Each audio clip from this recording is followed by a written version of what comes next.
বিপিন, তুই খেয়ে নে বাবা, রাগ করিস না। আজ তোর কর্তাবাবু এলে আমি বলে দেব যে বিপিনকে কিছু পয়সা কড়ি দাও। ও তো প্রায় 5 বছর থেকে বাড়ি যাচ্ছে না, তারপরে তুই বাড়ি গিয়ে ঘুরে আসিস।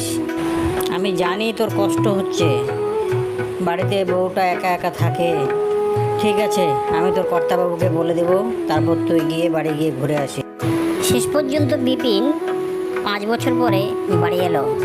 তার বউ একটু তার উপরে রেগেই আছে, কারণ একটা লোক কাজে যেতে পারে, তাই বলে 5 বছর পরে বাড়ি আসবে, এটা তার বউ কোনোভাবেই মেনে নিচ্ছে না। এ নিয়ে তাদের মধ্যে একটু কথা কাটাকাটি হয়। এই জন্য তারা আলাদা আলাদা বিছনা করে 5 বছর পরেও ঘুমানোর জন্য রেডি হয়। দেখুন কিভাবে তারা আলাদা আলাদা বিছনা করে রাগ হয়ে ঘুমিয়ে আছে, কারণ 5 বছর পরে তার স্বামী বাড়ি এলে রাগ করার তো কথাই।